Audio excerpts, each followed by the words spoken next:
Kan nakalihis na Biyernes, Agosto 16, dinayo kan ako Bicol Party List and San Miguel Island sa syudad din Tabaco nga ni maghatod din mga libreng serbisyong medikal, asin man naupanin mga pakonsuelo sa lindungkan sa idang Tarabangan Caravan Program.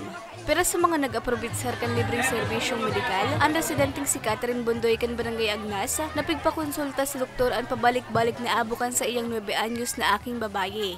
Pasalamat po ako sa ako Bicol sa tinauninda pong tabang sa muya ngunyan. Nagkaigwa po ng medical mission di sa asin ako lang po ning tabang sa muya taday na po kami na marasahi, day na po kami nagbakal na bulong. Apesar sa pag-aprobitsar sa libreng check-up, pinaupawan naman kan residenteng si Vilma Talyer kang barangay bisitaan sa iyang aki. Siyempre po, para po sa amin, lalo po ngunyan na grabe po paggigipit, maano po ngayon na araw kanina po na may libreng pagamutan, para libre pong pagupitan.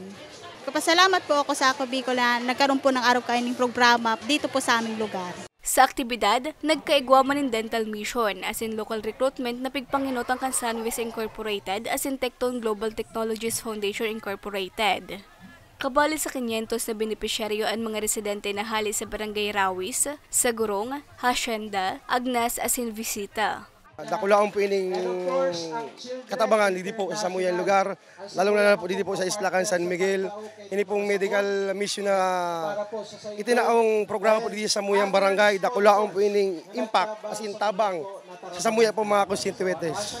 Inot na inot ang mga beneficiary po talaga ini so may mga kailangan na tayo po kaya na mag-value sa sentro na magpa-check up. Inot na inot. Sa rason, pagtios. Pero po, hindi dahil sa programa Ako Bicol, kabus po ng mga kapos sa pinansyal, katawan po ng tsansa na magkaigwasinda ng bulong sa indang pong mga kailangan. Kasi po nahilingan sa indang mga hilang talagang medyo dahil kaya po nindang suportaran sa pagpabulong, ngunyan po nagkaigwa ng libre.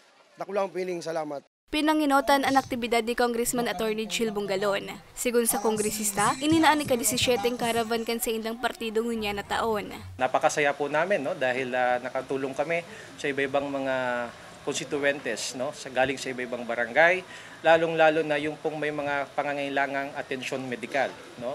Alam naman natin yung buhay dito talagang napakahirap. Kung gusto nila magpa-check up, pupunta pa sila doon sa sentro, kaya sa Legazpi.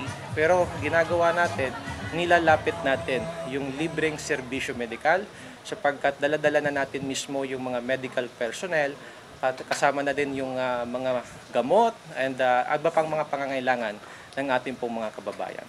Mientras tanto, sa Agosto 23 dadarahon man kan partido ang programa sa Banwa ang kan Bakakay Albay. Para sa mga baratang tatak Bicol, Regine Boy.